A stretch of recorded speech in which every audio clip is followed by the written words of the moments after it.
your mother? It's time for another episode of Birds with Friends. Just a trio of feathery brethren weathering any season to see the Eagles eat teams like Scrammy's top with cheese. It's Philadelphia. Bo, Sheil, and Zach kicking it cooler than 3 penguins until Zach runs off with his valet keys. He's a real nuanced goose. Pull up a branch, get loose. It's time for some juice on some Birds with Friends. The early bird gets the worm, but prefers getting turned like a turn on some Birds with Friends. Bo, Sheil, and Zach coming at you with stats and things, flapping their wings on It's Tuesday meeting after they win by 36. Why didn't we? They ran for 350. Howie, he was inactive. I don't give a...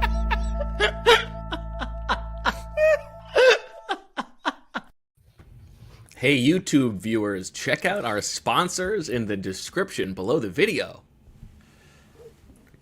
Hello everybody, and welcome to Birds with Friends. Bo Wolf, Zach Berman, Sheil Kapadia, Marissa Dunn here to talk about everything going on with the Eagles. We got a blockbuster pre-draft trade to discuss. We've got Sheil's column to discuss. We've got the annual Duck Juice draft, wherein we draft the positions we think the Eagles are most likely to draft, and they get points based on how early they're taken. Very exciting. Zach, the defending champion, will look to defend his belt.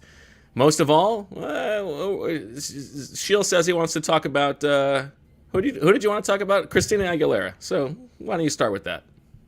No, I'm not going to start with that. I mean, I have to keep the people tuned in. We will certainly get to that. But yes, it's a fun time of year. You know, we've got I've got to mow the lawn outside. I was just looking at it earlier. I mean, it's terrible. So we got to get that fired up once again. We've got the Masters coming up. We'll get to I don't know, are we getting to our picks, Bo? You didn't seem that enthusiastic. Usually you're more enthusiastic. You didn't really reciprocate my enthusiasm when we were messaging about this. So it might just be my Masters picks. I don't know. spent 5 minutes looking at it before. Yeah, that's what I did. Okay. We're going to get to that. I feel like mow the lawn is a good, like if there was a guy named Mo or Maurice, they call him the lawn, mow the lawn. We've got, I feel like I'm ready to jump into some draft, come up with some terrible draft takes in the next few weeks here. So I think Dane Brugler's Beast is going to be coming out any moment, any day now. I don't know what day it's supposed to be. I think he tweeted that it's supposed to be soon. So I'm just going to dive into that. The family's going on a little trip here for spring break. They'll be away for 2 or 3 days. I'm just going to be in on the Beast for, we'll mix in some playtime in there, but diving into the Beast, working on these spreadsheets, and we'll get ready for the draft. And then once the draft is over, it's a nice time. I feel like you can relax for a couple months and wait for training camp to start. You didn't want to join the family on your trip?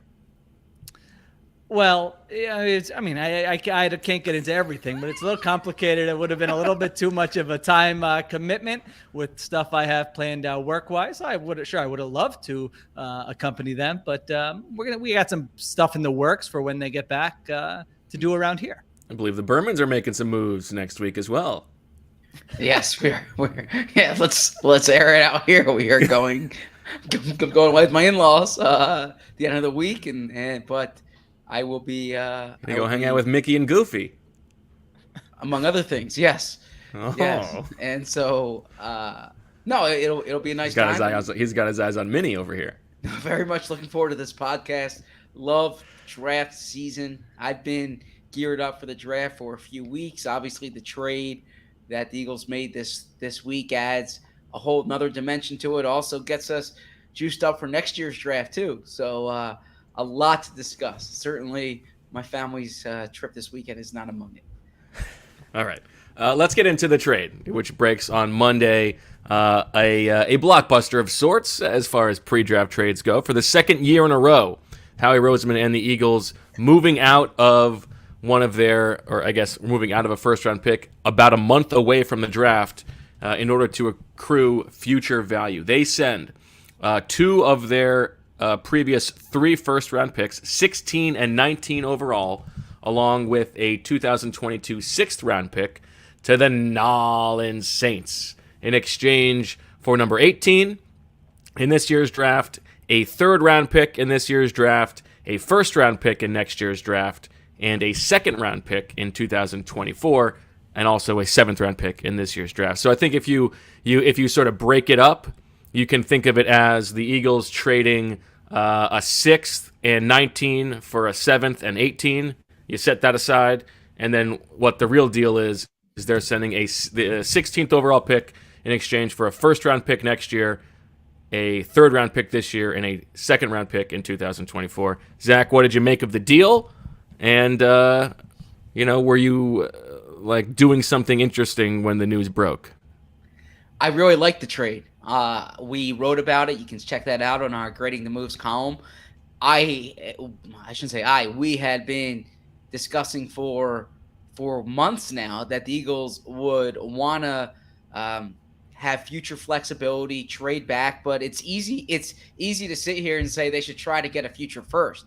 It takes a willing trade partner, right? And I was somewhat skeptical that they would find one given where they were drafting, right? I mean, if a team's sacrificing a future first, I figured they'd be trying to get up into the top 10, let's say. That obviously was not the case here. I thought it was a good trade. If you had told me Monday morning that these are the terms of the trade, even if you disregarded the team that they were making the deal with, I would have said, oh, definitely take that trade. You add in the fact that it's the Saints, who there's high variability there. They have a quarterback coming off an injury. They have a first-year head coach. They have some changes on the roster. They've been a consistent team here for quite a few years, but this is a different composition and a different head coach than it's been in the past. I think that variability makes the trade even better for the Eagles. So I like the move, and then I was doing work when the trade went down. I was in front of my computer, got a text message. I put it up and text message you guys and said, let's should we grade this trade? Yeah, you gave no. I found out from Zach's text. He said, grade the move, and then I thought, all right, I guess I better check what's happening here. So I had. You know what I was thinking about? There have been a couple interesting callbacks to season 1 of Birds with Friends. We didn't really give your appearance on Chris Long's podcast the attention it deserved, given your love for Chris Long and how much we made fun of you for that during that 2017 season. I mean, imagine young Sheil, 2017 Sheil, dreaming of one day going on Chris Long's podcast. It was a dream come true for you, I'm sure. And then the other thing is, I don't know about that. I mean, we could go into the locker room and talk to Chris Long anytime we wanted. I know. Obviously, I'm playing that up. Go and the other thing is, as much grief as the polarizing grades that we get sometimes in the comment section, grading things not on a A to F scale. That was originally your idea, Sheil, I believe. And so it's funny that you are now doing nothing but grades. No, that is 100% not true. It was your idea. I wanted to just put a letter. I don't know when the first grade was that we did. No, you said that was silly. You said, how could we grade it? Do you have evidence of this? This does not sound accurate to me. No, these are there have only been 3 times in my life as a podcast host in which I have overstepped and said something that was not exactly accurate. That's going to be the gift that keeps giving. No, I think I may have said something, yes, to the effect of should we just do letter grades or something else? I meant a scale of 1 to 10 or something. I did not mean what you came up with. I think yours was. I think the Gatorade flavors early on was your idea. Well, yeah, you made me choose some after we decided we were going to do that. There are times when I enjoy those and times when I feel like it gets the creativity flowing. When you hit it, you really hit it. People will come, oh my gosh, very hit or miss, I would say. That's a nice feeling, and there are other times you go, this is so stupid. Why are we doing this? As for the trade, I think it was a good trade. I mean, you look at it, and I think it's about quarterback. I think they want to maintain quarterback optionality. I think they want to be in a position to pounce when the next potential quarterback is unhappy on another team, or if it's just the draft next year when they want to move up. Now, there are no guarantees. Others have made this point. Bo, I think in your guys' write-up, you made the point that there are how many teams now that have 5? The Eagles are one of 5 teams now with multiple first-round picks next year. That's crazy. Is that unprecedented? It feels like it, but right? Yeah, it feels like it. And do all those teams? I don't know who all those teams are, but basically all those teams. The only one who's even debatable is Miami, and I think if Miami's in position to find someone who's better than Tua, they would do it. Okay, so there are no guarantees. There's going to be competition. There's always going to be competition when there are great quarterbacks available. Also, if you're a team that sucks this year and doesn't have a quarterback and you have the first pick in the draft, there's almost no deal that would be made to if you're just going to buy and you love Bryce Young. I mean, 3 first-round picks, does that really do it for you? And you still don't have a quarterback? Probably not. So there are no guarantees. Having said that, I've been hammering all offseason that do not pay up for competency. This is what you should do. Accumulate your assets, get ready to pounce. It doesn't mean it's going to work out, but I think this is the best way to approach the quarterback situation when you don't have one or when you're not sure if you have one. So yes, now they have 2 first-round picks in 2023. They have an extra second in 2024. They can put together a very big, draft package if they want to take a big swing next offseason for a quarterback. So, and just regardless of the quarterback situation, if you have 3 first-round picks and there's an opportunity to trade one to get a future to get future draft capital and kind of come out on the right side of that deal, then I would probably just do that every time as well. Yeah, I think there are, we can talk about Howie making the move and a good job by him, and then also just what it means for the team as you guys talked about. On the latter point, we've said, we said in the fall that the most likely thing that they would like to do is pick up a future first round pick, move back with one of those things, and potentially give Jalen Hurts another year to prove himself if they weren't able to land a quarterback. That's exactly what happened. That doesn't mean, as Zach said, that they don't get credit for it. I mean, there were a lot of teams probably hoping to potentially move back. I think the Eagles have maybe identified that there's some kind of market incentive to doing it this early, and being willing to do it this early. So kudos to them. And also, everybody, we knew the Eagles wanted to trade down. The whole rest of the league knew it too. So, Howie does get credit for making that happen, even though everybody knew the stakes there or the incentives. And then for the Eagles, don't you think that this is can we cross off the possibility of the Eagles taking a quarterback in the first round? I sort of think you can, even though obviously you grade the guys differently, and there's a value for everyone. But I think if there was someone who they were potentially willing to take, they wouldn't have made this move. I think it's pretty fair to say that this is Jalen Hurts' team for one more year. I think that's probably true. Although, yeah, I mean, they're still keeping their highest pick. So right, they're still keeping 15. So if they were in the mode of, hey, if quarterback X falls to 15, we'll take them. They could still be in the mode of, if quarterback X falls to 15, we'll take him, but we don't love him so much that we want to trade up for him. I think you're right. I think it's, still, it's probably unlikely that they do that. It seems like what they would be more likely to do is draft the best available players at the premium positions that they spotlight, build up the roster, and then kind of run it back with Jalen Hurts for a year and see where they are a year from now. But I don't know that necessarily this trade should swing our view of that one way or another. I mean, they still have 2 picks. They still have the 15th pick. So if they wanted to, it doesn't have to change their strategy this year really that much. And I don't think even if you put aside even the quarterback question, and obviously this gives you ammunition or I should say the assets that you want if you're going to trade for a quarterback or trade for a pick next year. Just from a team building perspective, if you're able to operate with a longer time horizon than other teams, it's a smart move to make because just the variability of a future pick, you get that 2024 second. It doesn't compromise your position this year. It's hard for teams to operate with that type of time horizon. And, it takes management's approval. It takes a certain amount of job security. It takes a certain amount of understanding about where you are as a roster. So ownership. Yeah. I mean, I would throw that in there for sure.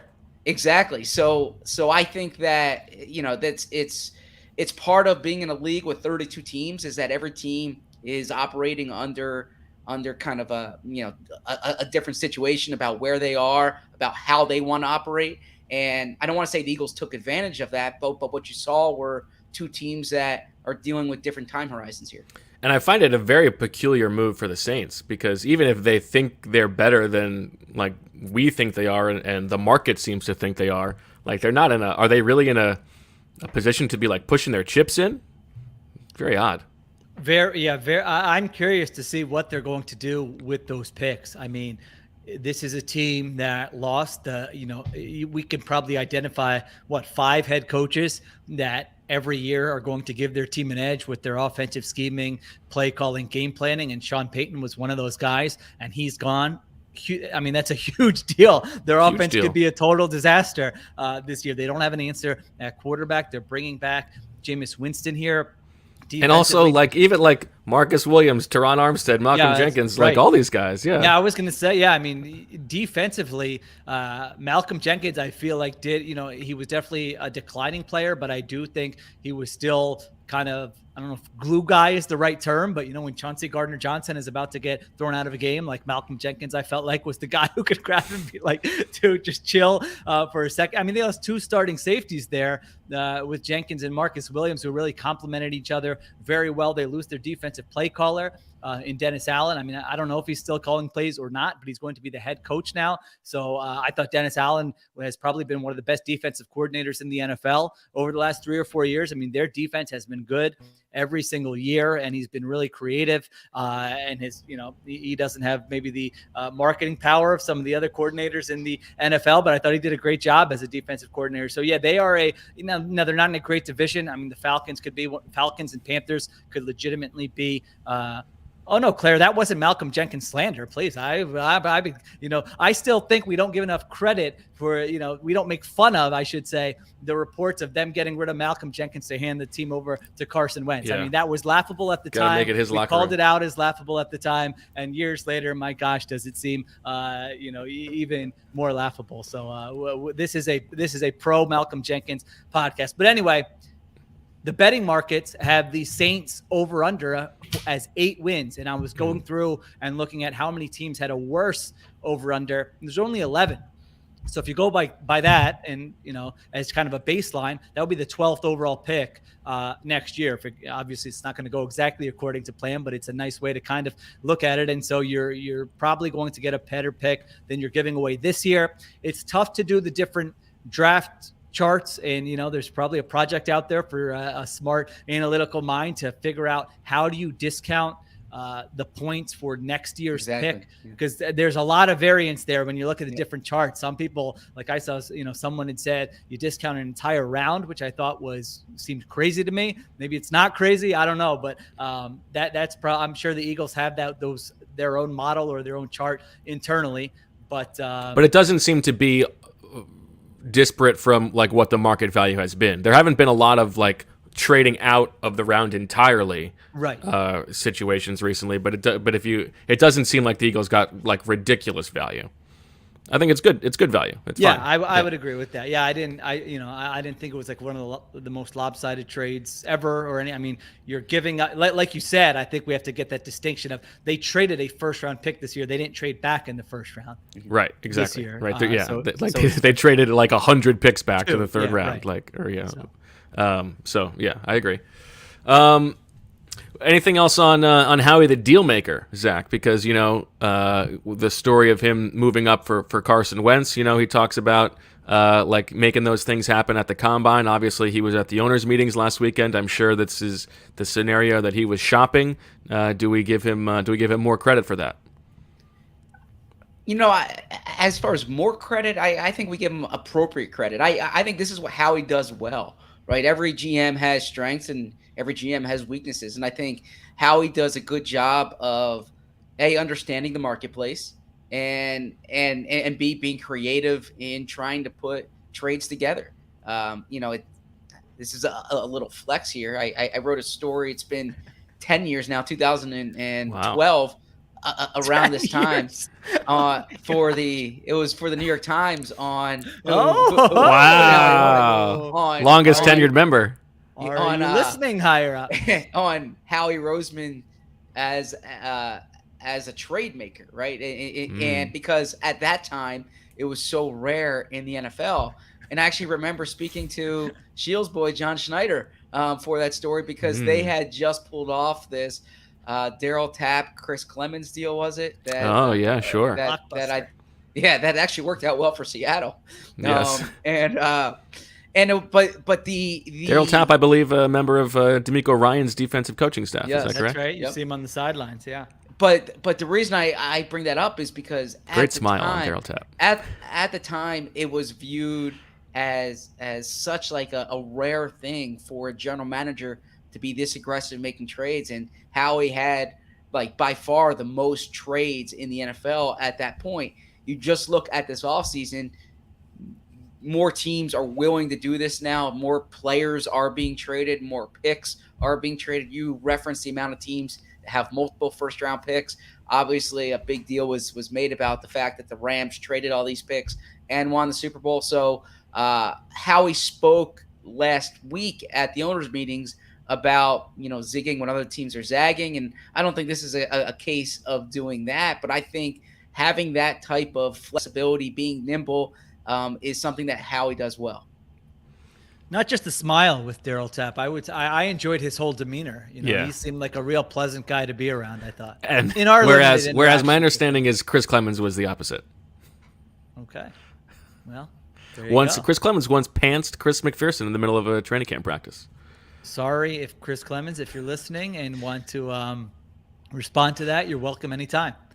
I also think that aside from the team building implications and why it makes sense for all the reasons we've talked about for the Eagles to push some stuff forward, I think this is not the reason you make the trade, but there is some small disadvantage, I think, to having 3 picks clustered so closely together, because you're less likely to have like multiple big differences in your draft board versus your pick. So like if you're at 16, you're really hoping there's a chance that one of your like top 10 guys falls to you, right? But it's less likely to happen at 16 or 15 and 16, and then again at 18, like to have a big difference like that. So I mean, I don't think that's not the reason you make it, but I think it's a small variable here. But I do want to highlight something Sheil said a moment ago that I think is important to recognize here, because there was this immediate social media discussion. Well, now the Eagles fans should be looking at Bryce Young and C.J. Stroud, and unless you're really bad or the Saints are really bad this year, it's hard to get one of those guys at the top of the draft. I actually think this gives them more flexibility to trade for a quarterback who might come open, like you saw this year. Yeah. So now clearly, if you can get a franchise quarterback at the top of the draft and you grade him as one and you're able to do it, but oftentimes teams drafting in the top, 3, 4, 5 are either interested in a quarterback or they're going to want a lot for that pick, and you're going to have competition for it. And so I think the possibility of them trading for a veteran might be as strong or even stronger than them landing, say, Bryce Young or C.J. Stroud. I agree with that. If you tell me that next offseason the Eagles are acquiring a quarterback with the picks that they've acquired, like that they've amassed, I would split my turkeys more on the veteran side than on the rookie side. I don't know that I agree with that. Okay. I mean, how many veterans are going to be available? It could be one guy in Kyler Murray, and that's even that's even a leap. I mean, the Cardinals might not. Well, I'm saying if they're using it as a package, to move they up. They almost have to. I mean, listen, if you're 8-9 or 9-8 this year, and Jalen Hurts is like the 15th best quarterback. I mean, I don't want to say you have to, because you never have to, but like, are you just going to come back and do that again in 2023? Like, at some point, you got to take a chance on somebody, which is why even in like this draft, you don't have to be in love with the quarterbacks. Like, if there's someone you feel like has some upside, it's not going to kill you if you draft a guy and it doesn't pan out. Like, you almost. Well, that was the fun of having 3. You felt like you could maybe just play with one. Yeah. But also, I mean, like the Josh Allen example, it doesn't necessarily have to be a quarterback who goes number 1 or number 2. It could be something that gets you up from like the 15th pick to the 8th pick next year. Multiple reporters asked me about the Wake Forest quarterback yesterday, Sam Hartman. It's like, are we talking about him as a first-round pick? What are we doing? Multiple reporters? Yeah. Like who? At the Kaiser White press conference. Oh, yes. I thought you were texting you or something. Like, what the hell? Yes. Yeah, in the auditorium. Yeah, not like reaching out to me cold. Hey, what's the deal on this guy? Oh, so is that guy good? He's fine. I don't know. I mean, But I haven't listen, studied him. Everyone knows if that. you want, I'll give you my quarterback, my under the radar Yeah. quarterbacks to watch for next year. Okay. Because last year, if you remember on this pod, I was talking up Desmond Ridder, right? And that was a little, yeah. Well, I don't know if that's a flex. He's not going to be a top 10 guy. But I think someone who can gain a lot of steam is Tyler Van Dyke at Miami. He started basically 1 year. He came into the lineup this year. But there's a lot to like with his profile. And then if you want, Related to Dick or DeMarcus? I don't believe he's related to DeMarcus Van Dyke. What about Dick? I don't know Dick Van Dyke because that's like an old TV guy, right? I think I would like. I don't know Come Dick on, Van the Dyke Dick as Van a Dyke drop. Show, Nick at Night. Yeah. And then McCall from Coastal Carolina. I think I was gassing up Malik Willis. You were. Jam, right? Yeah, you were. Yeah, I think that's right. Bruce Feldman did a story on him, and I saw one YouTube clip, and I was I believe it's Grayson McCall on Coastal Carolina. I watched one Coastal Carolina game this year, and I was like, who's this guy? This guy's intriguing. So he's I don't know if he's gonna be a top of the draft guy, but certainly Tyler Van Dyke is the one who I would say pay attention to this year. Dick's grandson. I am, as I said, a couple months ago, and this isn't like a hot take because everybody loves him, but I like everything I say from Bryce Young. I mean, I would be trying to identify these terrible teams, and I'll give him another first this year. For you want to, hey Joe Douglas, you want another first this year? I'll bank on Zach Wilson not being very good, and we'll take your first next year. I mean, that's the other thing is you're right. Like if a team. Like, let's say, and you also have to look at what teams do this year. Like, if Atlanta drafts a quarterback this year, they could suck next year and have a top 3 pick, but then still be like, well, we're going to stick with whatever quarterback we took in 2022, so we'll move down. I mean, that would be a great outcome for the Eagles. There could be a team, like I just said, the Jets. I mean, the Jets could be like, shoot, do we really want to move on from Zach Wilson after 2 years? But they could easily be a bottom 5 team. I mean, I would the point lean towards that, but are they going to do that? So there could be, you got to keep an eye on some of these teams this year, who's taking the quarterbacks in the first round where they might not be willing to move in a different direction next year. Nate Teice dropping in on the chat says the guy he likes, he loves C.J. Stroud. He says watch out for Will Levis. Oh, I like the Penn from State Kentucky. transfer, right? Yeah. That was Penn a State nice transfer. job by them letting him get away. Zach. Their quarterback situation has been outstanding. Zach goes, ooh. I like him, and actually he was in the news today. He's Love it or leave us. He's involved with the racehorse for your content consumption patterons. Really, we need to do a whole podcast on this. I have to tell you that the first thing I heard there from Zach was he's involved in the race wars. That's not what it is. A racehorse. Which is not clear at all. I mean, I don't know what you're talking about. Like how the NOI. He's big in the race wars. No, he's like a sponsorship or an endorsement. Okay. Or All right. some type of Okay. affiliation. Yes. All right. Okay. All right. Last thing, we didn't give enough credit to how much fun it's going to be for Eagles fans to root against that Saints team. I've been saying that for a year. Much more fun. It goes back to what was the year 2008 where they needed all this stuff to happen in Week 17, right? Yeah. I mean, I bet if you polled Eagles fans on the most under the radar, fun day of rooting, that, a non-playoff game specifically, that would be right there where you're rooting against other teams. You're getting the help you need. And then, of course, you cap it off at night. But yes, it's much more fun to root against other teams than it is to root for your own team. All right, let's take a little break. On the other side, the moment everybody's been waiting for, the return of the Duck Juice draft. Maybe you're like me and trying to get your life organized, get in shape. Well, Peloton is pushing you further on the Peloton Bike and the Peloton Bike Plus. New classes, new music, new ways to keep your workouts fun and motivating. Here are some new additions. They've got boxing. Peloton is stepping into the ring with its newest discipline. No gloves needed. Discover a fast, furious, and fun workout with Peloton instructors in your corner. Even if you've never boxed before, these classes will have you working up a sweat while working on the fundamentals of forearm footwork and fun combos that will keep you on your toes. They have a new artist series music selections. Peloton is adding fun new artist series classes. Work out to the music of a single artist for an entire class, from your favorite hits to the deep cuts. They've also got more daily workout variety. It's easier to stick to your goals when you keep your workouts interesting.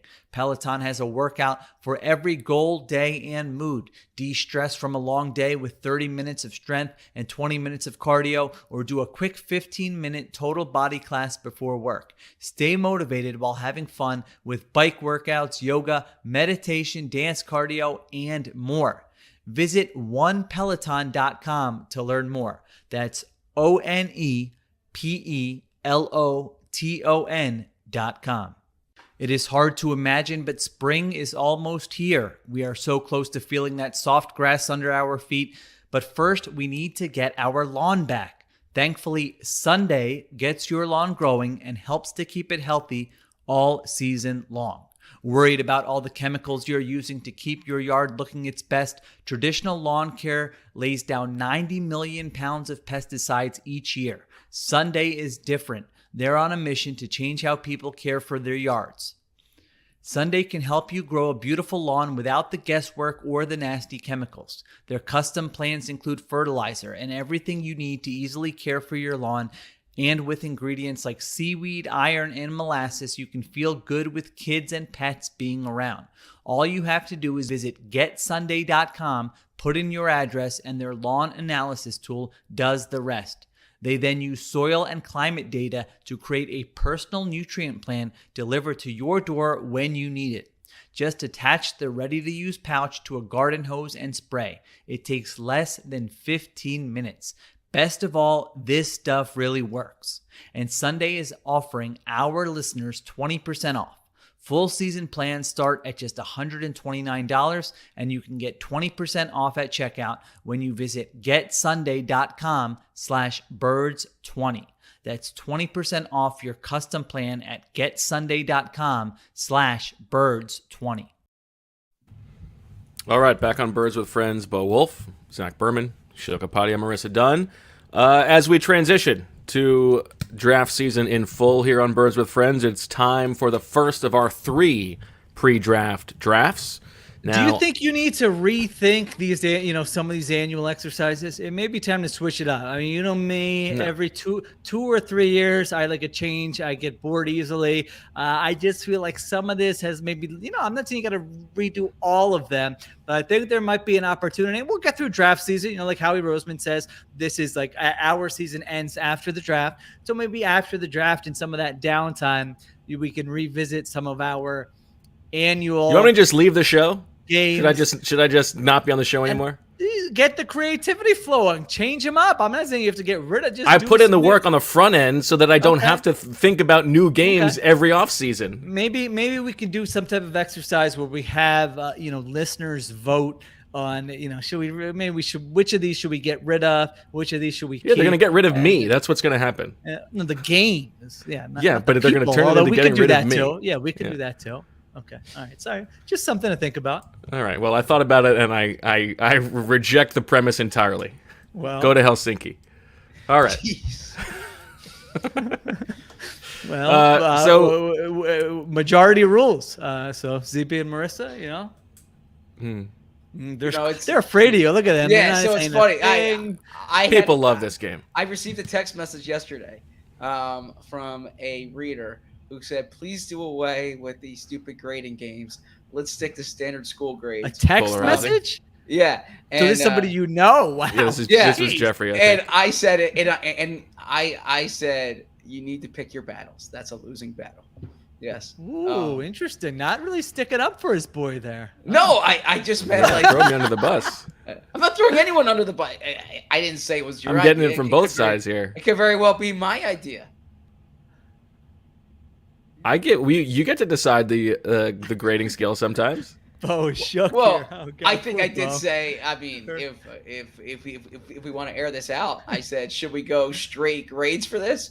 And then you said, how about Eagles Saints? Yeah, I mean, I can't. I'm committed to the bit. I can't jump off now. Okay, yeah. So, anyways, Would it really make a difference for our readers if they got to see that we gave it an A- instead of like a Malcolm Jenkins signing? Who cares? Read the analysis.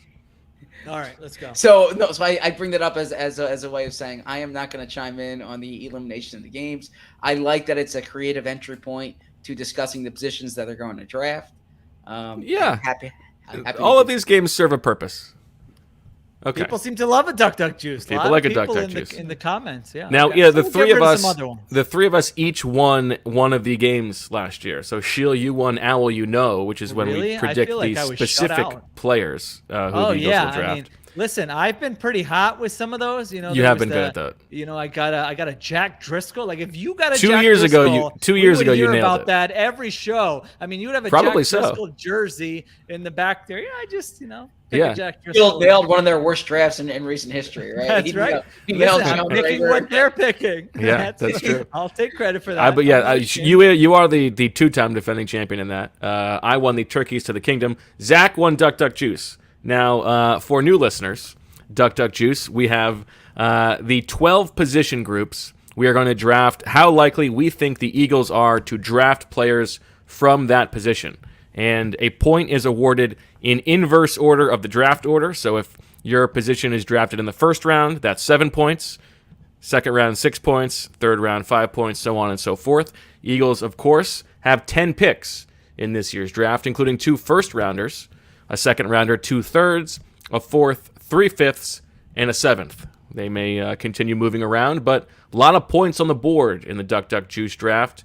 And we go quarterback, running back, wide receiver, tight end, tackle, interior offensive line as 1, defensive end, defensive tackle, linebacker, corner, safety, and special teams. Zach, as the defending champion. Hold on. What's the rule? I remember we had some stuff in place where if it's a guard/tackle or if it's a DN Yes. this guy's like Michael Bennett, he can line up at defensive end. Milton Williams last year was a bit divisive. Yes. Now, do we just wait till the end? Because if somebody gets defensive end and defensive tackle, it's moot. If somebody gets offensive tackle and interior O-line, it's moot. Or do we need to sort that out now? I think we can sort it out now. I think I think guard tackle is probably the toughest. I feel like edge defensive tackle, it's unlikely that there's going to be real disparity. Tackle guard, do we just? I would say if there's agreement between where they are listed in Brugler's Beast and the way that they are announced or talked about by the post-draft press conference, it's easy. If there's disparity, Dainez can be the final decision maker if there's a real controversy. Okay. Wait, so I have a question. As you said, as the defending champ, I get the first pick. Can I pick my draft order as opposed to? Yeah, you get to pick where you go. I think he doesn't have to be first. You didn't let me. Didn't let me finish. Yes, as the defending champion, you get to make the entire draft order, not just where you pick, but also where Sheil and I pick. Oh, I would have tried harder last year if I knew there was this incentive. Okay. Remember that next offseason when you're mad at me for doing this game again. I'm not mad for doing. I'm not mad at you for doing this game. Okay, and Okay, Paul. This is the most I've offended him. I've called him all sorts of names, and called him out for all kinds of things, and this is the one thing where I really got to him. I will go. I will go with the 3-4. Okay. Wait, what? So you want to go last in the first round, and then who is going first? Bo's going first. Sheil's going second. Ooh, burying me. I wanted to go first. You want to trade? Yeah, I'll trade you. Okay. Yeah, I'll trade you. Oh, this is unprecedented. The first ever Duck Juice trade. Yeah, I mean, I don't even know if we're allowed to things do are staying fresh. Well, yeah. We're trying to keep it. Yeah. Wow. All right, so I can start? Yeah. Yeah. All right. Okay. With the first pick in the 2022 Duck Juice draft, I'm going wide receiver.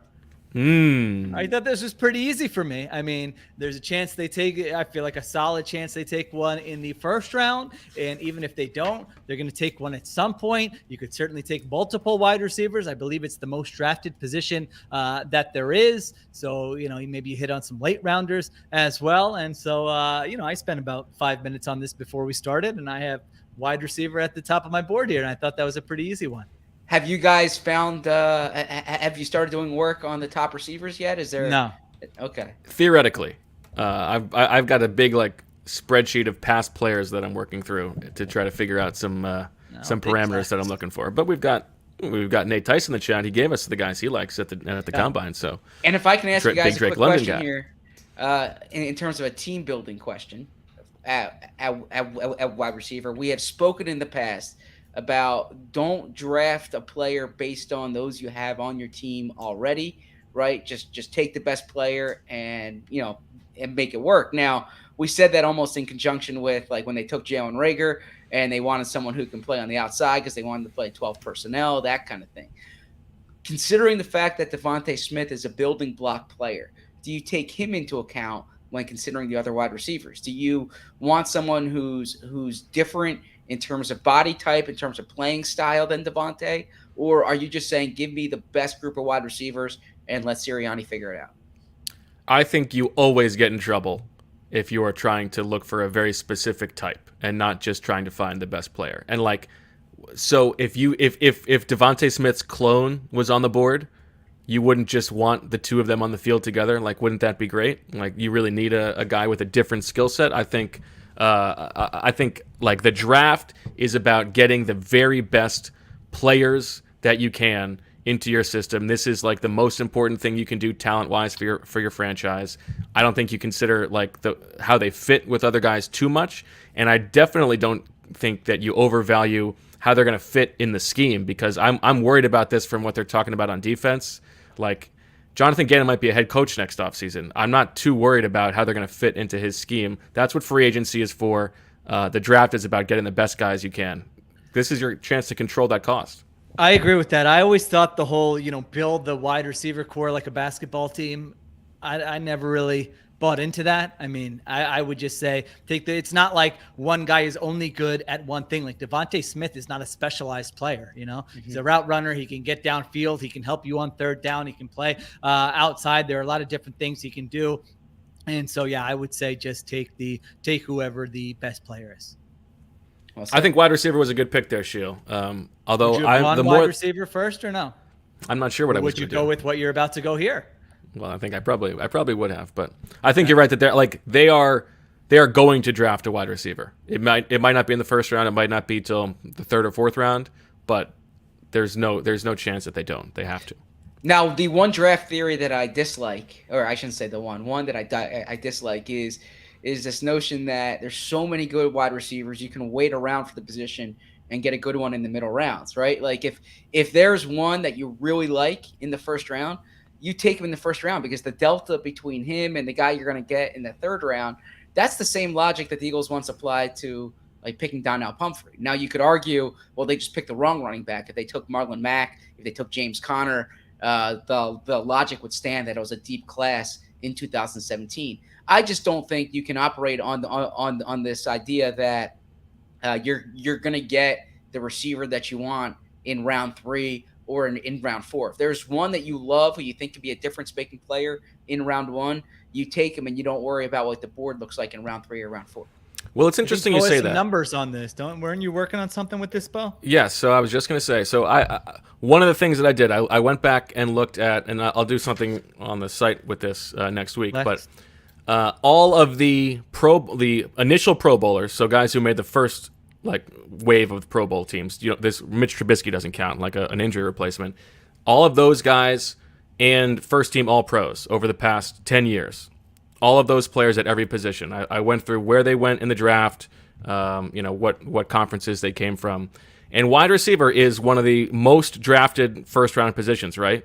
And this is very surprising to me. I know where you're going with this. All the positions, so the median pick for all of the Pro Bowl, All-Pro wide receivers over the past 10 years is 47, which is the middle of the second round. That is the third latest of all the positions behind only guard and center. But how much of that would be a volume thing? Like how many more total wide receivers are drafted? Oh, that's definitely part of it. Yeah. Yeah. That's definitely part of it. Yeah, I mean it's sort of the possible versus probable thing. You know, it's can you get a guy later? Yes, but I sort of lean towards Zach. I mean, if it's close and you want to say, hey, we got all these wide receivers in the same tier and we have a pick in the second round, then I think that's fine. Well, second round's different. Yeah, second round's different. I think that's different than, saying, we don't need to worry about it. We'll be fine getting a guy later. Yeah, and I also think we're talking positional importance. Like if you've got a wide receiver on the board and a guard in the first round, take the wide receiver. But I don't think that you need to get a first round receiver to get impact.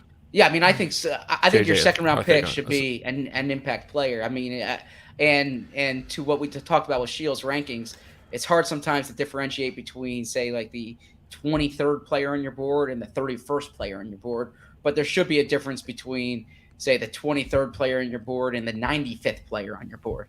And so that's where I'm saying that it's okay to say we can, in the second round, we'll be able to get this. It takes a certain amount of hubris to think you'll hit on receivers in round 4, let's say. Yeah. Yes, I agree with that. We can't. This pace is unsustainable. That's Sorry. fair. I didn't mean to interject there at the draft theory. No, this is good. Yeah. All right, I am on the board. I'm still a little bit on the fence here, but I'm gonna go with defensive end. I think the Ojabo injury hurts a little bit here. I think it's part of the reason the Eagles are maybe moving out. But I think if the Eagles had their choice of what position they could draft with the first of their first-round picks, like the ideal for the person to be on the board, I think it would be a defensive end. So I will take defensive end. Okay, that was number 2 on my board. That was number 1 on my board. Okay, throwing a little. All right. We'll see. Yeah, so let's see here. Do I go hunting for points or do I just go for base hits here? I'm definitely going to go safety because interesting. I'm confident they're going to draft a safety, but the question is I don't know if this has the capability of hitting big for me, right? This is another one where we may have to go to the beast on if there's a versatile defensive back. True. I mean, there we can. It should be pretty easy to see where a guy's practicing, too. though. They don't usually cross. Oh, sure. Yeah. All right. And then I am going to go safety. Interesting. That's surprising. Me too. Yeah, I thought that was surprising. That was number 6 on my board. Finish. Then we'll discuss. Okay. And I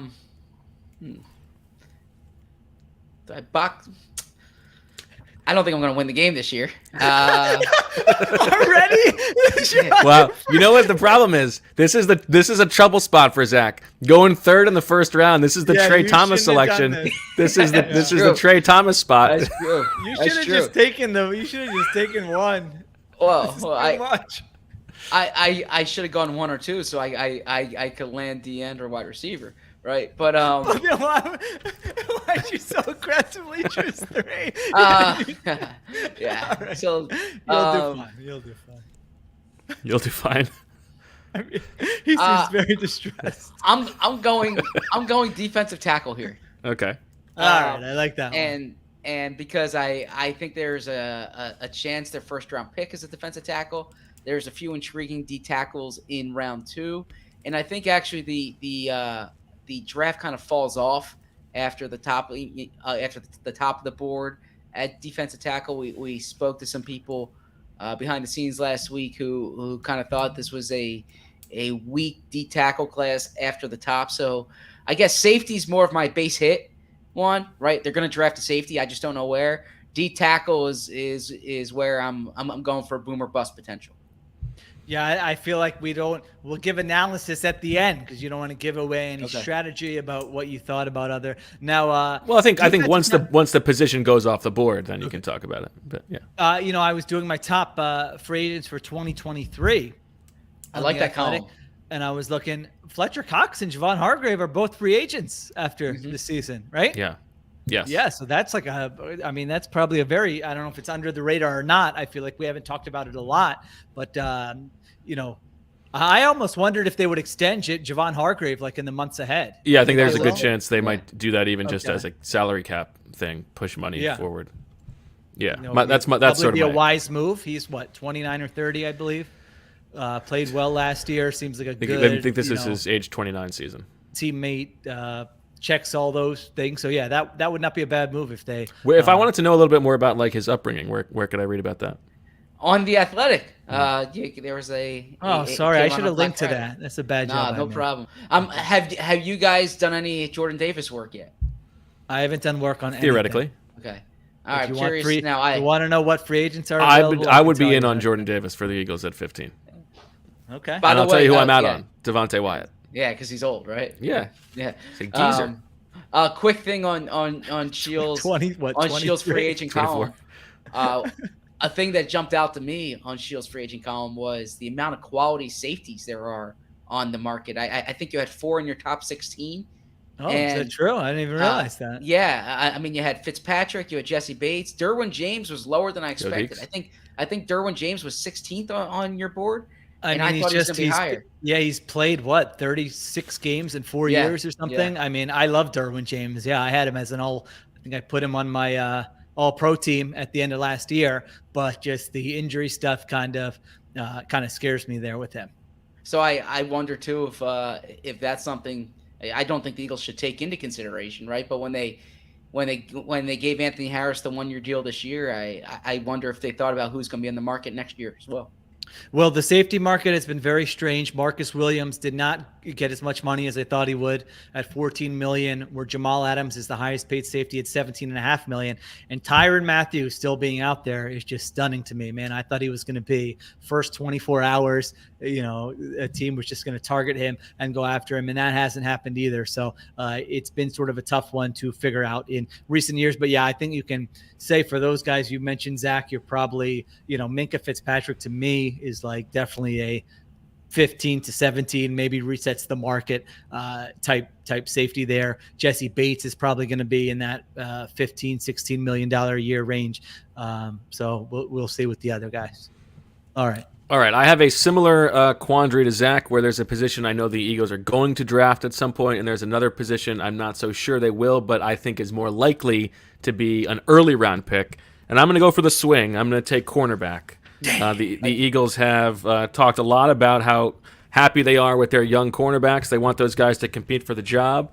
I don't think that that's a crazy idea, but I also think that if there's a corner in the first round that's a position they value. It's an important position in the league. I could see that happening. And also, they don't just need a starter opposite Darius Slay. They need an eventual replacement for Darius Slay. So a high-end corner, I think, is a possibility. I think that's a good one. I think we've hit on all the you guys might disagree. You don't have to tell me if you do. I think we've hit on the most likely first-round options. That's what I was going to say. That was the last wide position I receiver, thought could be a first-round pick. Yeah, Yes. I was hoping that cornerback slid to me. Now it gets pretty difficult. Wait, real quick though. I was just gonna say if the Eagles don't draft a cornerback high, or they wait on it, and Bo Wolf asks Howie Roseman in the press conference afterwards why he didn't do it, I guess why they didn't spend a pick on a corner. Howie says, "I'm going to correct you there, Bo. We spent a pick on Kerry Vincent Jr. We consider him part of this draft class. Right. We traded a 6th rounder for him." So Yeah, I think I get that point. yeah. So just a little preview for what's to come in a few weeks. Listen, that's my favorite part. And about Take Allen doing the podcast is predicting what. Yeah, he was part of the Ertz trade. Yeah. Yeah, I know, but like they view him as a Yeah. All right, this next one here is difficult for me. I've got it. Oh wait, I get 2, right? You get 2, yeah. Oh, okay. All right, then I guess it's pretty easy. Although once I got through the first 4, I kind of just wrote down positions. So let me double check this to make sure I'm not forgetting anything here. I don't know if I'm gonna love this. I should probably. They're probably gonna take that at some point. Would they take that in the second round? I don't think it's a great draft for that. All right, I'm going to go with linebacker. here. Obviously, I don't think they're going to take a linebacker. That was the other one I considered there, but yeah. First round, there's not a lot of upside there, but I feel pretty strongly that it's kind of like what Zach said, swing for the doubles. I feel strongly that they're going to take a linebacker at some point. It could be on day 2. Well, I also think linebacker is a good spot because with 10 picks, they could be taking multiple linebackers. You might get a double dip there. Okay, they don't have many on the roster. Now, this next one is very difficult, I think. I think I'm going to go with, and I think this will surprise you both, perhaps, but go interior offensive line. Linderbaum. You got, because I was looking at this too. Now, Bo, what was your thing? If anybody mocks an interior offensive lineman to the Eagles, you're not reading the rest of their mock draft? Correct. All right, let me play a little devil's advocate here. Again, I was doing the top 20, top free agents for 2023. I mean, Isaac Seumalo is a free agent after next season, is he not? Sure. Yeah. Did you not know that? Did I get you? I'm not worried about it. If they want him back, they'll bring him back. Yeah. What the hell does that mean? Don't tell Isaac's agent that, right? Yeah, he gets to make. He already signed like the most team-friendly extension ever. He'll be fine. I don't know about that. People thought it was very. I don't know about what you've gotten from Isaac. That's fair. Whether it was that team-friendly. I mean, look what the guards. Okay, go ahead. Like mediocre guards got this off season. I don't think it was that different. And then Jason Kelsey could be his last year, correct? Sure. And then Landon Dickerson, we'll see what, you pencil him into one of 3 spots, but you have 2 of 3. Well, don't you have 2 of 3 starters? On your point, Nate Herbig will also be a free agent next offseason. Okay. So don't you have potentially 2 of 3 starters and a backup are free agents after the season? Sure. So is it that crazy that they would go? And I mean, I'm not advocating. Well, in the first round, but I think you might have gone a little over. I think you might have gone a little overboard. I never said they weren't going to draft an interior offensive lineman. Okay. I think it's a very reasonable thing for them to do in the middle of the draft. I just don't think like the idea that they're desperate to find Jason Kelsey's replacement, they're going to use a first round pick on the position. I think that is crazy. Don't Eagles beat writers need to sign something ahead of time that stipulates? You always mention that you don't need to draft anyone because Jeff Stoutland's, can develop a. I think that was a good pick. Unbelievable, the shade. It's not true. It's good that everybody's saying that. I mean, look at these guys. He's the Jack freaking. Look at Nate Herbig. I mean, Nate Herbig's out there giving him quality snaps. Jack Driscoll's giving him quality snaps. They lose Brooks and Seumalo for an entire season, and they have a top 5 offense. I mean, Jordan Mailata. I mean, how much more does he have to do to win you over, Zach? I'm not. Man, unbelible. Jeez. Look, you guys can. I know you're right down the street. He's a big Scarnecchia head. He doesn't like fellow media Rose Valley neighbors here. If you're I think Jeff Stoutland is an outstanding coach. I think he's an outstanding coach, and I think he does a terrific job. I just think there's this idea that the players don't have anything to do with it. Like the players have a lot to do with it too. Is my point. No, you always make that point, but if you're listen, if it's a bunch of players, like there are multiple instances of players who are not highly regarded by whatever you think of the league, right? Did not think of them as like top 4. Doesn't mean they're always right. All right, I'm going to give you a quick. You can give every individual player credit for their own success, but also like the evidence is too large or whatever. They never have a bad offensive line. So you're watching a Browns game, and Michael Dunn has an outstanding game. And instead of saying, look how much Michael Dunn's worked to develop the game, instead you say, Bill Callahan's the best offensive line coach there's been in the NFL. I'm not taking anything away from Jeff. To say both those things. I bet Michael Dunn would probably say both those things. I don't know if that's true or not, Marissa. I bet he would definitely say both those things. I bet he would say those things. Man, I've worked my butt off, and also it's been great that I've gotten to work with this offensive line legend, as opposed to some of these bums that my friends are calling me from some of these teams saying, man, their offensive line coach doesn't know what the hell he's doing.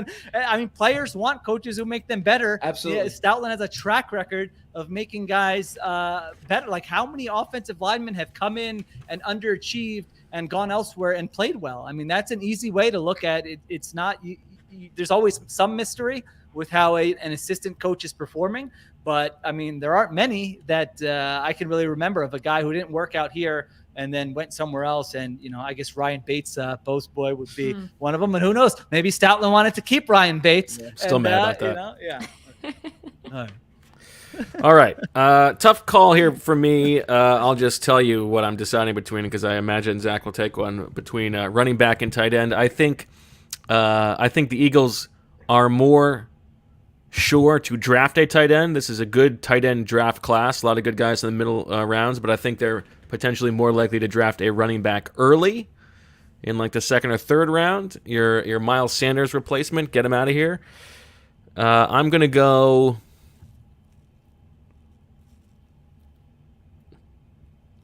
Come on. Give me the tight end. Give me the tight Stick end. to your board. I mean, you ripped the Eagles for being That's on the true. clock and That's fair. can't decide. I mean, you have a board there. You're going tight end. Wow.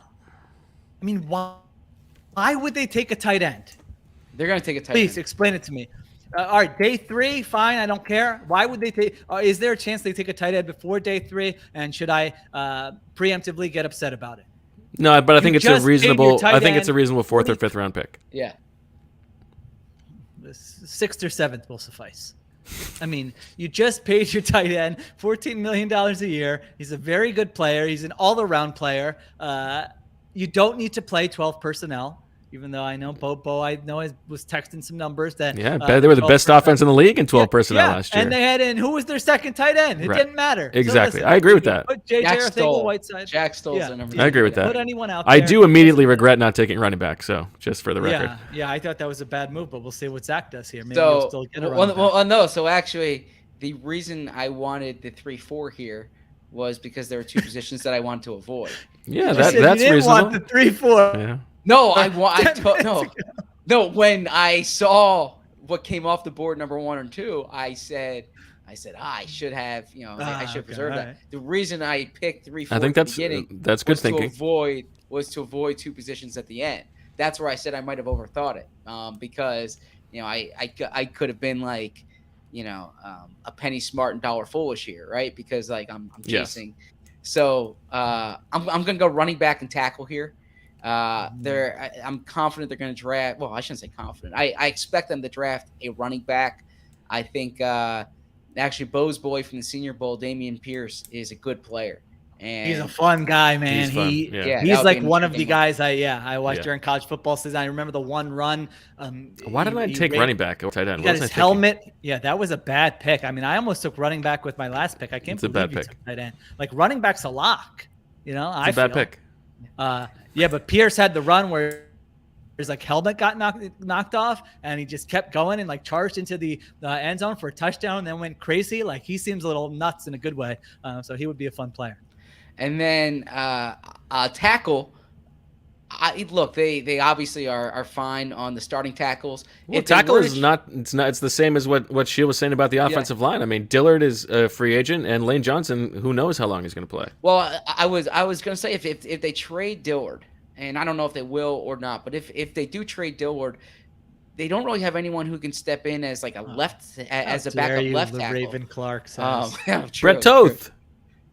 He tore his ACL. I don't know. I think they need a little more insurance there, right? All right. I don't. By the way, if the Eagles trade Andre Dillard during the draft, you lose tackle points. No, we have to stipulate that ahead of time. But I don't feel like strongly about any of these, day 3 tackles, let's say. But I do think credit to Jeff Stoutland. One thing Jeff Stoutland's done an outstanding job of is like not just developing players, but I think identifying these late round players, because he has a big part in the scouting process. And I think like the Matt Pryor pick was a good pick when you consider what he gave you at the round that he took you. Jack Driscoll in the 4th round, that was a good pick. They didn't get anything from Prince Tega Wanego, but overall he's done a good job. I thought that was a fine pick too. It was a fine pick. I'm just saying they didn't get anything from him. But I think he does a good job of identifying offensive linemen. So I like that. All right.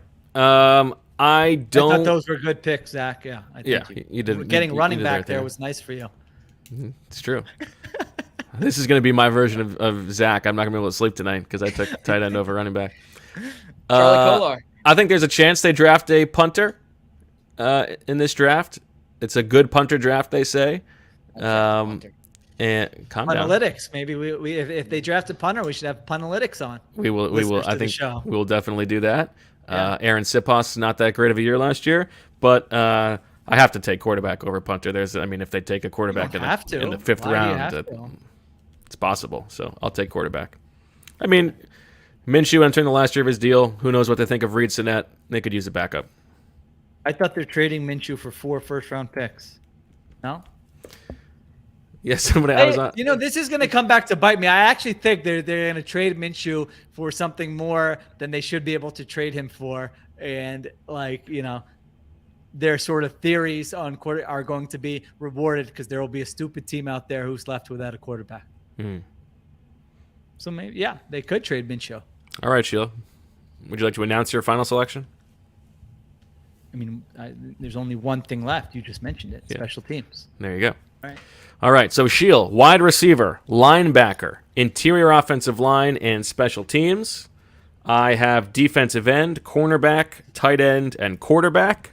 Zach has safety, defensive tackle, running back, and offensive tackle. I think your draft turned out better than you gave it credit for in the beginning. I think your strategy of having the best end of the draft might work out for you.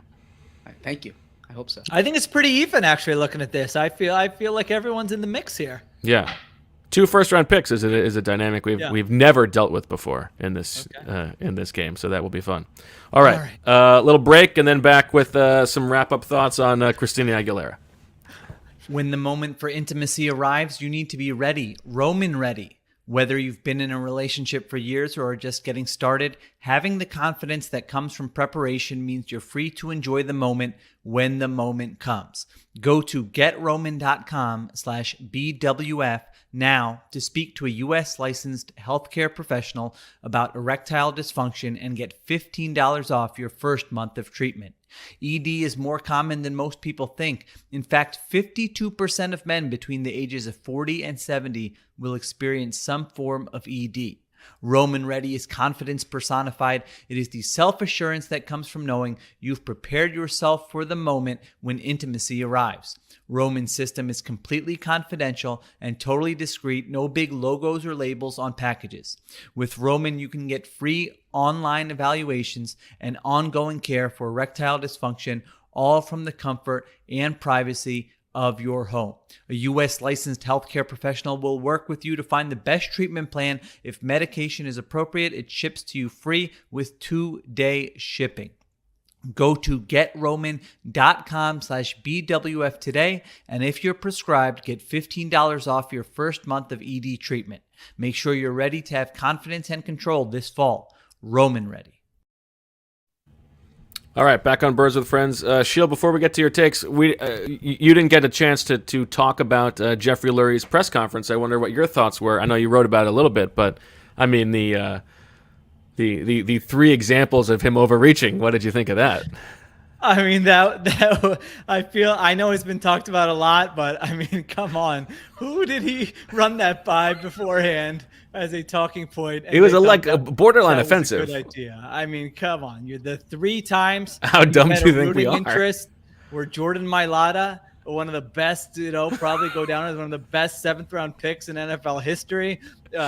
Lane Johnson, future just fantastic career and like a great pick over the 2 other tackles. And I'm so tired of hearing about Russell Wilson. If you loved Russell, what do you always say, Zach? Right? If they loved Russell Wilson that much, they would have taken him over Vinny Curry. Right? That was the guy, Vinny Curry. Right. They had 2 second-round picks that year. Thank you. I mean, if you really loved him that much, and how much you value quarterback as an organization from the get-go, you would have taken it. I'm tired of hearing about that. I'm tired of hearing about J.J. Arcega-Whiteside and Paris Campbell when they both would have are bad. Right. It doesn't matter. Neither of them are doing anything. So, I mean, that was I actually just watched the Lurie press conference for the first time yesterday. And, I mean, that was just funny. The three things. I mean, I don't know how else to. I think you guys nailed it. Like, yeah, I like Larry, but it is. I mean, it does make it hard to believe like a lot of other things if you're just going to be that blatant and untruthful about something like that. You know, you didn't have to say that. I mean, you didn't have to give examples. You could just say like, there's been X amount of times where I've had a rooting interest, but I let my people do their work. To come out and say those were the 3 times. I mean, come on, it was so crazy. It was laughable. And a great job by T-Mac, obviously. Yeah, I heard you guys give him love. I couldn't hear the question on the on the rewatching, but I did hear the response there. So I thought that was funny. He said about Fletcher Cox, they thought he could do even better. Next year. That's typically not how it works with 31-year-olds. I mean, maybe he will, but I don't know. I mean, he could. He wasn't good last year. He's not 25 though. So I thought I've seen a lot of different takes on whether takeaways from the owners' meetings, and I would like to hear what you guys think about this. I know you've written about it, but I feel like different beats have had a different perspective on this, depending on who they talk to, about whether the Eagles are content being a run-heavy offense going into 2022, or that they're definitely going to change and realize that like that's not going to be sustainable. Zach's looking at me funny. Am I wrong, Zach? No, I feel like people's opinions have you get that furrowed brow, quizzical Zach. Like I'm in trouble. No, they think they must improve their passing game. Okay. And now I think that they acknowledge like you try to win however it can come to you, but in that building, they very much believe they need to improve their passing game. I feel strongly saying that. Yeah, I agree. I agree with you. I mean, again, this is don't listen to what they say. Watch what they do. They tried to sign Allen Robinson. They tried to sign Christian Kirk. They tried to trade for Calvin Ridley. They want to improve the passing game. By the way, I was thinking those moves, I wonder how much of that do you think is to make this an attractive destination potentially for next offseason? Quarterback says, you got Devontae Smith, Calvin Ridley, Dallas Goedert, and a good offensive line. That's looking better than it was a year ago. I think that's overstated a little bit, but okay. All right. Bo's not buying it. Pours cold water on it right away. All right. Moving along here, what were the Big V thing was very funny. You guys hit on that. For those who didn't watch, I mean, he was just talking about offensive line depth and saying they don't win the Super Bowl without Big V. That was a nice shout out to Big V. Yes, that was the what's it called moment? The Jaquiz Rogers moment, yeah. Jaquiz Rogers moment. And then the Deshaun Watson thing, they're not making it very hard to read between the lines on Deshaun Watson and Russell Wilson. I mean, if those guys were interested in playing here, there's a strong possibility that I think they would have made a big move to acquire one of those guys. I mean, with Deshaun Watson, he said he won't comment on players on other teams. This was at the end of the press conference, where earlier in the press conference, unprompted, I wrote this down. He had already mentioned Halapoulivaati Vaitai, Eric Fisher took a stray, Russell Wilson, and Terry McLaurin out of nowhere. And Rodgers. And Aaron Rodgers has only won one Super Bowl. Yeah. Aaron Rodgers. But no, he won't talk about players on other teams when it comes to Deshaun I forgot that Eric Fisher took a stray. That's good. Yeah, so that was I think he just said Eric, didn't he? Like he didn't even go full. Oh, he might have. And he forgot Luke Jokel.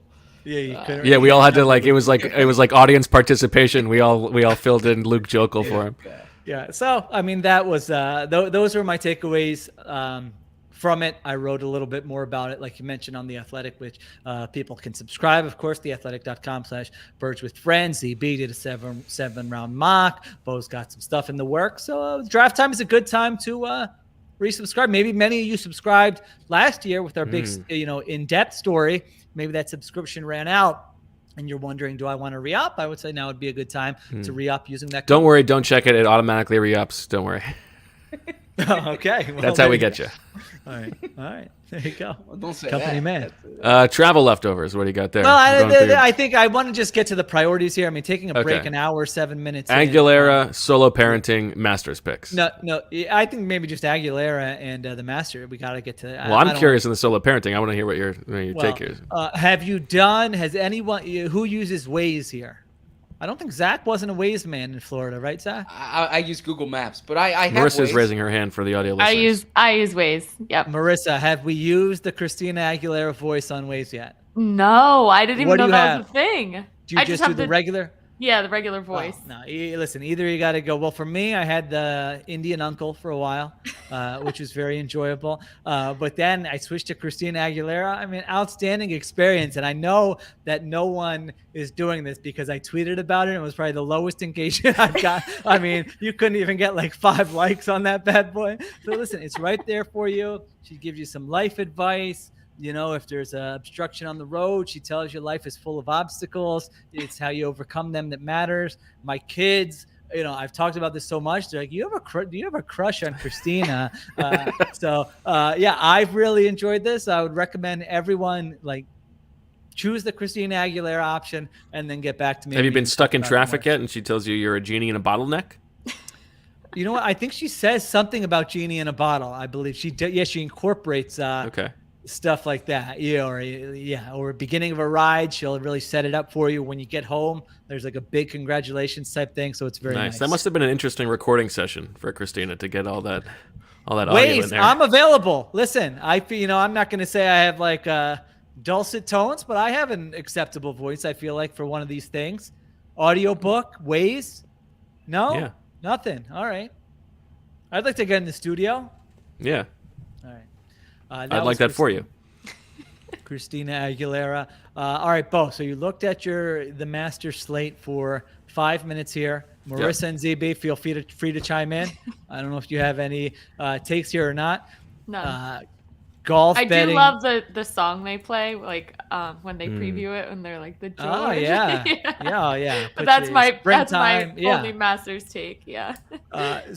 When did I start? I know Bo's a big Masters guy, so I'm curious his take here. Yeah. I don't know what that means. Don't you have a shirt or something? Yeah. Yeah, I didn't really know what that meant either. That was sort of, I was like, did Bo have like a weird, like, something with somebody at the Masters where he said that very strangely, but I had no idea what he was talking about. If we were talking about the Final Four, I would like to be a big Final Four guy. Bo's a big Masters guy, right? So, okay. Not that you. What? Like, I don't like the Final Four? Go to hell. You don't even pull out the Helsinki. You just. I know. I meant to say. Well, I had already done Helsinki, but first you took his games. Now you're saying he doesn't like college basketball. Yeah, come on. No, okay. Didn't you hear about making my own top 25s and making my own brackets? Yeah, correct. All right. True. So I just meant it's a fun tournament this year. I think I pull a little lettuce on probably how many games are there total? 63. 63. Yeah. 63. Well.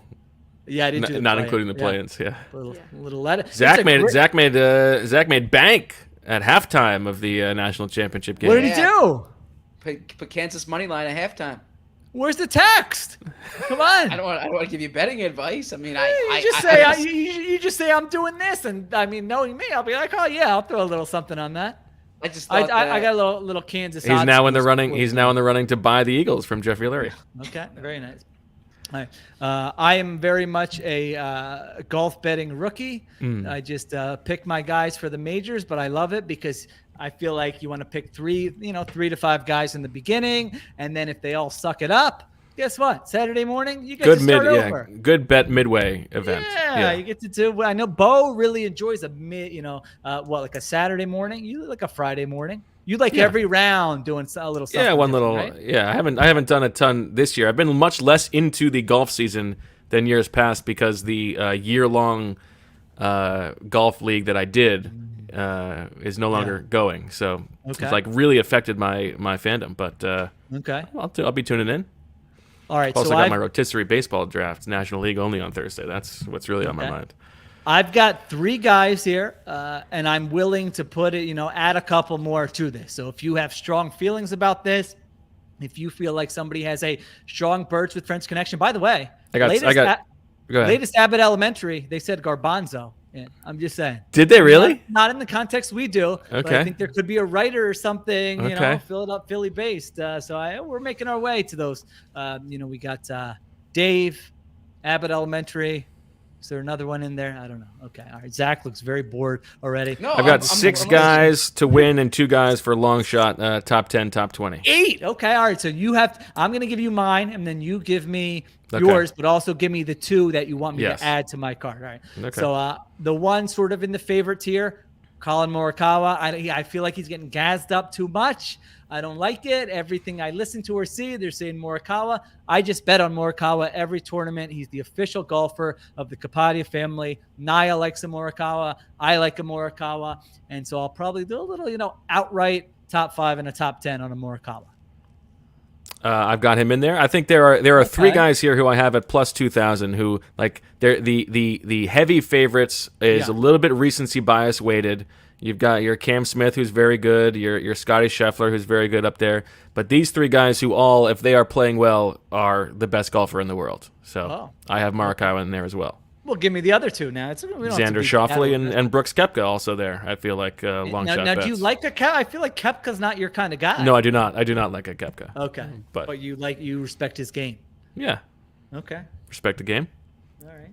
I mean, I basically go by like how I feel like their demeanor is as I watch 4 tournaments a year. Yeah, I think you would like Morikawa and Xander. Yeah. Oh, I love Morikawa. I know you love Morikawa. I'm in on, yeah. All right, so all right, I'm writing down Xander. My next guy, Paul Casey.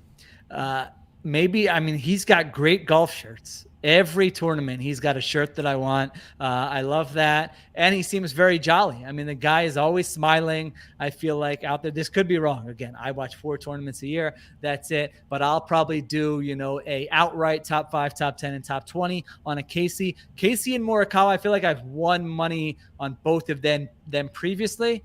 And so since I like them, I'm just going to keep coming back to that. Casey famously always sort of involved in the leaderboard at a major, but never able to close the deal. I like that. I can relate to that.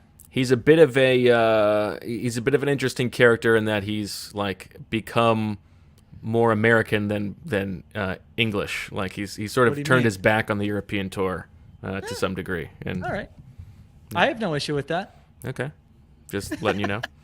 Okay, he's not on my list. And my third guy's a long shot. By the way, can we expand the field a little bit to get my Indians in here? You can have a Masters without Sahith Theegala. It wouldn't be the Masters if it wasn't exclusionary. Excluding, my Indians. Yeah, that's the whole. It's the jewel of the South. Of course, it's about exclusion. Yeah, I don't like that one bit. I mean, once Theegala and Bhatia are in there, they will be my top 2. That's why the Open Championship is my favorite major. Okay, but my last one, long shot, Cameron Champ. I've always enjoyed. Cameron Champ. It was a nice feature about his grandfather, biracial family. I think his dad played baseball. I remember there was a good feature during one of these tournaments, so I kind of liked him there. Young guy. Also, I feel like he's got a good hat game. Does he go flat? I think he goes flat. Good hat game. Right? Yeah. Handsome guy. Okay. One thing good for him about the Masters, he's a bad putter, hits the ball a mile, bad putter, but he has played the Masters once before, and like there's a case to be made that it's a good tournament for bad putters on repeat visits, such as Hideki Matsuyama last year, because you get the reps, the greens. All right, so Champ, I'll have to decide. I mean, I'll probably go top 20, and then maybe pick one of the other ones just in case he has a nice tournament there. All right, I'll also those are the 3. I'll give you Will Zalatoris, go Deeks, plus 3,500. Good debut last year. Also, one of the better players in the world if he's good. I love a Tony Finau. It doesn't work, but why? What do you? You guys always push me he's on Finau, and I he's along the same line. He's a better version of Cameron Champ in that he's all about hitting the ball a mile, but he's not a good putter. He could putt there. Okay. Very, very long shot. Webb Simpson, sticking with the Deeks. He's at 13,000. I might put a little lettuce on him as a top plus 800 top 10. Okay. And then my other top 10 guy is Luke List, and top 20 on Ryan Palmer. That's what I got for you. I think Nate Teice, when he chimed in, had Luke List as one of his 2. Luke List is probably my second favorite golfer. What can you tell me about a Luke List? I've literally never heard of this guy. Hits it long and straight, and also not a good putter, and hasn't been to Augusta since I think 2005 or something like that. So he's old. He's not old. He that was when he was an amateur. How's his hat game? Good hat game. How's his shirt game? I mean, he's rocked up, baby. Okay. All right. So he likes a nice fitted, let it all out there. Love a Luke List. Little slim fit. Okay. Yeah, went through a bit of a downturn in his career. He was a hot shot youngster, worked his way back up, won his first tournament a couple months ago. Our comment section has just stalled with Yeah, this. I would say so. With this golf time. All right, so I'm gonna add a Luke list to my. It's funny. to my Zach list. Zach is bristling because you've noted the comments section have stalled, and you didn't mention that Zach hasn't said a word in 8 minutes. No, I mean, well, I told Zach. No, I'm chime not in, bristling but about he that. doesn't. No, I look. Zach, do you have a pick for based on what you heard? If you had to throw, you got to put a little let it. I'm telling you, Zach, you're gonna enjoy betting on enjoy this. golf. I try. That's what it's gambling funny. is for. I tried. Stuff I you tried don't enjoy watching, becomes fun. I watched the Masters 1 year because I wanted like a conversation piece with my father-in-law for it. I thought like. Is he a golf fan? Yeah, he likes golf, and so I thought can like. we get a pick from father-in-law Berman? I would be interested in that. Yeah. Well, so it's the father-in-law's the maternal side. Right, Okay. so not Berman there, but sorry. but yeah, I mean, Yeah. Berman, Father-in-law, father-in-law, I meant. yeah, but no, so it's funny. So like, because I was gonna be with him the Masters Sunday, so I paid attention to it. Like I studied it, I read all the coverage, and I go and like I'm dropping all this information about all these players, and he just wants like watch golf leisurely, right? Like he doesn't want the bio of this player who's -2. So golf doesn't do it for me as much. Okay. If we were talking baseball futures, I'd have more of an interest in that. But Okay. yeah, Let's get this solo parenting off your chest. I want to get the rundown. Wait, but who's the second guy I'm stealing from you? Oh, Xander or Zalatoris? take Zalatoris. Zalatoris. All right. I would also, I've been looking at the golf. The golf analytics seem very interesting to me. You think I could dip my toe into that water? There's like one guy, right? He writes for the Athletic, Justin Ray, I believe. I think there's more than that. I think you haven't more? expanded your search too All right. much. So I wouldn't be able to just jump in and No. become a golf analytics guru. Data golf is a good. Okay, this seems interesting to me. All right. So I mean, I don't know. Yeah, this might not be that interesting. Wife was away for a few days. Me and the kids. 24 hours in, and we had a dead fish, and Naya had forgotten her homework folder for the first time all year. So it's not Sounds my about fault. right. Yeah. Bubbles died of natural causes. He was stuck to the little, filter thing. I didn't know if he was dead or not. Naya thought he was breathing. I wasn't sure. So we sent the video to Fish Uncle and to Jessica, and they both said he's dead. So then I had to scoop him out and throw him in the trash can. So now it's just Finster in there solo. So that was, what are the odds that the one Finster. day I'm by myself That's a good name. that Bubbles dies? So that was how do you explain that one? Yeah, I don't know. Listen, the kids fed him, so they were fed. Finster's still thriving. I think it's coincidence. I'm doing it. I gave the Boy Who Cries Wolf story to read this past weekend, and it was meant like you should never lie because of the Boy Who Cries Wolf. Now he's scared out of his mind that a wolf is going to come in and need him every night. So we got the wrong message. Yeah, we got the wrong message. So, Should I show up? Should I show up and say that I'm the wolf? he'd be spooked out. Yeah, if you called him like the wolf's on the phone. I sneak into his room. Yeah. So. And then, forgotten homework folder. That's not my responsibility. Put your folder in the bag when it's ready to go. Naya said her teacher thought she was playing an April Fool's joke on her when she said she forgot her homework folder because she's gone all year and has not missed an assignment. So then she blamed me. So did she blame it on you? She blamed it on me. She also she said, "Oh, I talked about you in class today." I said, "Oh yeah, what was it?" Thinking it would be something nice. Well, the teacher was telling a story about like a parent, who was always away for work, and I raised my hand and said, "That was you." I'm like, I've been on 2 work trips in like 3 years.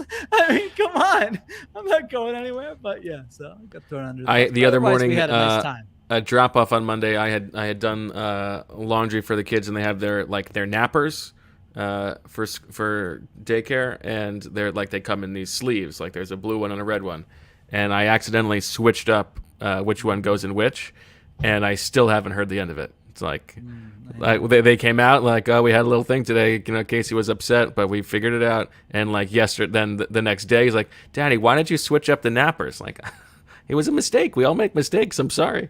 Just say next time, do it yourself if you want to make sure it gets done right. There you go. That's what I've reverted to. It hasn't helped. All right. Marissa, what's new in married life? Well, I actually want to hear your guys' T-ball takes because I went to my little cousin's T-ball game, and it is very, very hard to not yell at them like you're doing something wrong. So I want to know what your guys' takes were because I saw you had some T-ball games this weekend. I did. Yeah, it's great, right? Like it's fun. We're learning about it. My son's into it, and yeah, it's at this age. The whole purpose is just like to go out there, run around. Everyone scores. Everyone gets on base. That's the tough part for me. I'm like, come on, he's out. I put a joke on Instagram. I put a joke up on Instagram. Marissa's tailgating. Like, this is a true story. This is not even self-deprecation, right? So Reed was playing second base and wearing number 2, and my brother Matt played second base and wore number 2. And so I said to him, I said, "You play the same position as your uncle," and he said, "I want to play the same position as you, Dad." Which is like a nice thing for a 4-year-old to say. And I'm like, I got bad news for you. You see the bench over there? That's I said, that's where I played. I don't think he understood what that meant. I think he thought like I was in timeout the whole time. You couldn't pass up an opportunity to be self-deprecating even in that moment. But that's honest to God, that happened. True story. We've got our first practice Saturday, so I'll report back. With Are Leela. you coaching, Sheil? I'm an assistant. I'm one of like 6 assistant coaches. Nice. Yeah. She's excited for the snacks. I don't know about anything else. I'm excited for you to like jockey for position for superiority with the other assistant coaches. Oh no, I'm trying to do as little as possible. But I did, I told her I think she wants me to just be there, so I will be there. 'Cause she's a little nervous about it, but in terms of helping out, I don't think I'll be much. I'm trying to just make sure no one hits somebody in the head. That name is available now. No, that's not true. We make people say Kapadia. My dad would never let anyone call him Dr. K. So Nice. learn the name. I like that. So I stick with that. I like that. Yeah. Okay. All right. Well, that'll do it for this episode of Birds with Friends. I think pretty soon we got to get back to a two-week cadence as we ramp up for the draft. Maybe not next week since you guys are both making moves, but after that we'll do that. So we'll be back next week unless the Eagles make another big pre-draft trade for Zach, Sheil, Marissa, Elijah, and the extended Birds with Friends universe. Thanks for listening, and as always, we love you.